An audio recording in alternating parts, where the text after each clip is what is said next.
Hey, East Elementary third graders. It's so hard to believe that we only have a couple of weeks left of school, and then you guys are going to be big fourth graders. I've got a small lesson for you today, and thank you so much for all your hard work so far. I want you to keep working hard these last couple of weeks. So today we're going to visit a little bit about capacity. Capacity is the amount of liquid that a container will hold. And last week we talked about weight, and we talked about the metric system and the customary system and all of the units of measurement that went with weight. So this week I'm just going to talk to you about capacity, and we're going to start with the customary system, and I'm going to turn this around so you can see it. This is the order of the things that we're going to talk about. Kind of goes from smallest to largest. The first thing I have is a serving spoon, and this kind of represents a fluid ounce. A fluid ounce is kind of small, so the amount of liquid that would fit in here would be a fluid ounce. The next one is a cup. You might see a measuring cup in your kitchen. This is the second unit of measurement. So we have a fluid ounce. A fluid ounce, it would take about 8 of these. If you filled up 8 of these and put it in a cup, that's about it would equal. So 8 fluid ounces equals 1 cup. Next I have a pint.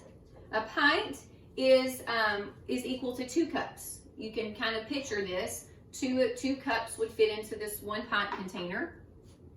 The next is a quart, and as you can see, 2 pints would fit into the quart container. And then lastly, I have a gallon jug. A gallon is what probably looks the most familiar to you. You can get your milk or juice or tea in this. So it's fluid ounce, and also they're listed right here: fluid ounce, cup, pint, quart, and gallon. All right, I'm going to move these back, and I'm going to show you the metric system. So the first thing I have looks like a little medicine dropper, and we're going to, the milliliter is 1 drop. So if you were to squeeze this 1 time, that would equal a milliliter. It's very, very tiny. And I'm going to show you a liter next. This is 1 liter. And so if you took this medicine dropper, which represents a milliliter, and dropped 1,000 drops, it would equal this liter. The last two, these are also liters, but this is a 2-liter container and this is a 3-liter container. These probably look real familiar. I'm sure you've seen these at the grocery store. So I'll say these one more time. The milliliter is the smallest. Then we have 1 liter, we have 2 liters, and we have a 3-liter bottle. I'm going to show you just a couple of activities for you to do at home. And I'm going to erase the board, and while I'm erasing the board, if you want to get a piece of paper and also or 4 different colors, we're going to do a kind of a fun little activity with the gallon, the quart, the pint, and the cup.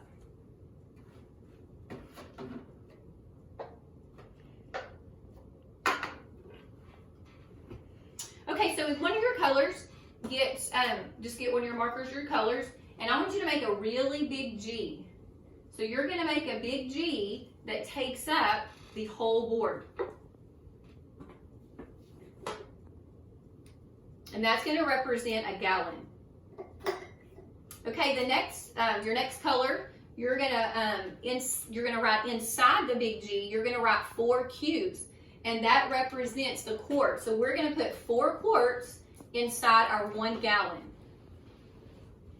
So I'm going to make them pretty big, so it takes up the whole G.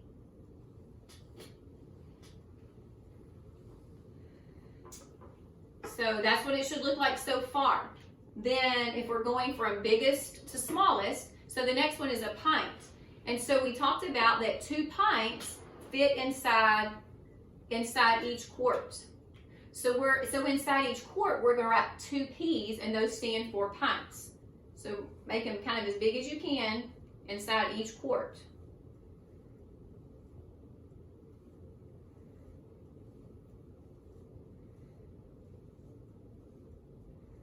So far what we have is, you can tell that there are 1, 2, 3, 4, 5, 6, 7, 8.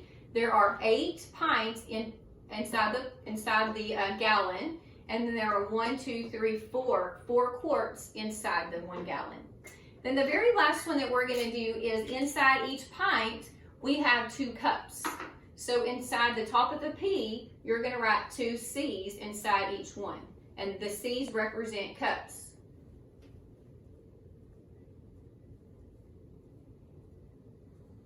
So we call this the big G, and it is so you can find things that are equal. And so the last thing we'll do is I'm just going to count by 2s, and I'm going to count the cups. There's 2, 4, 6, 8, 10, 12, 14, 16. So 16 cups will fill up this gallon jug.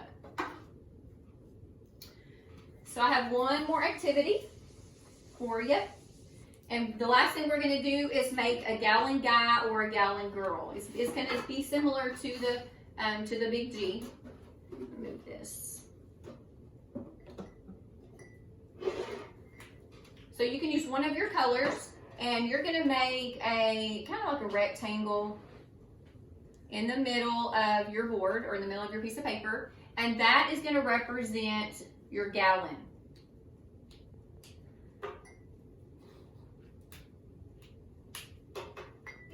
Then you're going to take another marker, and we've learned now that there are 4 quarts inside each gallon. So you can make 2 arms and 2 legs, and those are going to represent your quart. So you can put a Q in each of those. Then, off of each quart, we know that there are 2 pints in each quart. So we're going to make 2 pints on each quart, and we're going to put a P inside each of those.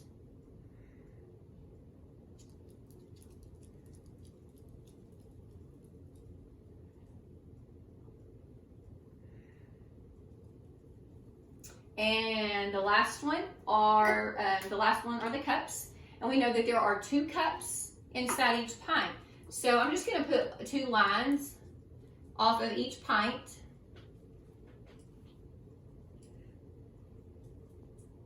and then I'm going to go back and put a C to represent that there are 2 cups in each pint.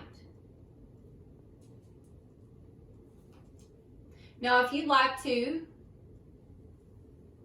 you can make a head, and you can draw eyes and a nose and a mouth and some hair. I'm not a very good drawer. Make a bow if you're a girl. Do just whatever you want to do to decorate it. You may write gallon girl or gallon guy at the top. And if you want to send a picture of that to your teacher, they would love to see that. So anyway, guys, thanks for watching the video today, and I hope you have a wonderful week. Bye-bye.